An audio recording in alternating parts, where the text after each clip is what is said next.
नमः शिवाय। आज स्मरण कीजिए बुध प्रदोष व्रत कथा का। बुध प्रदोष व्रत बुध ग्रह को समर्पित होता है। बुध प्रदोष व्रत से मनुष्य को विभिन्न प्रकार की समस्याओं से मुक्ति मिलती है।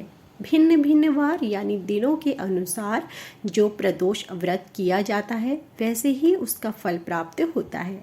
सूत जी की कथा के अनुसार त्रयोदशी का व्रत करने वाले को 100 गौ दान करने का फल प्राप्त होता है। यहाँ बुध त्रयोदशी प्रदोष व्रत की एक प्रचलित लोक कथा का वर्णन किया गया है, जिसके पाठ से अथवा श्रवण करने से आप बुध ग्रह के कारण उत्पन्न होने वाली विभिन्न प्रकार की समस्याओं से सरलता से मुक्त हो सकते हैं। बुध प्रदोष व्रत कथा इस प्रकार है। सूत जी बोले, अब मैं आप लोगों को बुधवार त्रयोदशी व्रत की कथा तथा विधि सुनाता हूँ। इस व्रत के दिन केवल एक ही समय भोजन करें, हरे वस्त्र पहने और हरी वस्तुओं का सेवन करें। प्रातः काल उठकर नित्य क्रम से निवृत्त होकर शंकर जी का पूजन धूप दीप बेलपत्र से करें। प्राचीन काल की कथा है। एक पुरुष का नया नया विवाह हुआ था।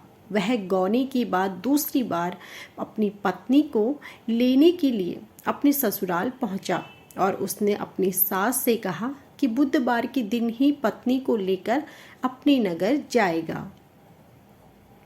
उस पुरुष के सास ससुर ने और उसके साले और सालियों ने उसको बहुत समझाया कि बुधवार को पत्नी को विदा कराकर ले जाना शुभ नहीं है, लेकिन वह पुरुष नहीं माना। विवश होकर सास ससुर को अपनी जमाई और पुत्री को भारी मन से विदा करना पड़ा। पति पत्नी बैलगाड़ी में चले जा रहे थे। एक नगर से बाहर निकलते ही पत्नी को प्यास लगी।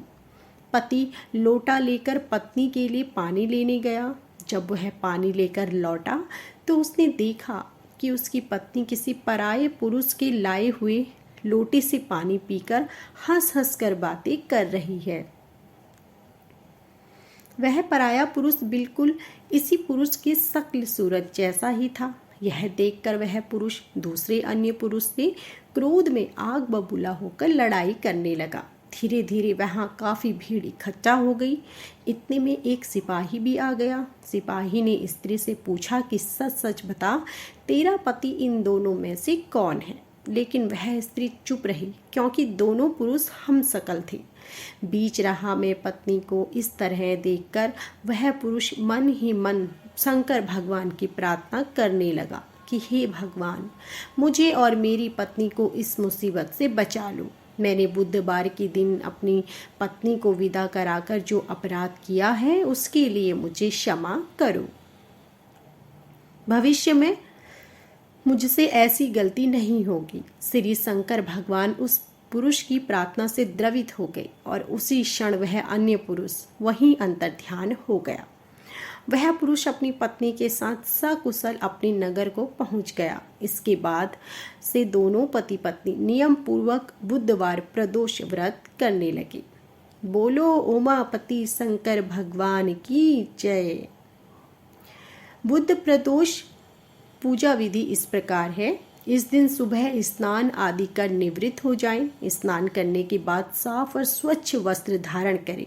मंदिर में भगवान शिव के सामने दीप प्रज्वलित करें तथा भोलेनाथ के मंत्रों का जाप कर जलाभिषेक करें और साथ ही माता पार्वती और विघ्नहर्ता भगवान गणेश जी की भी पूजा अर्चना करें।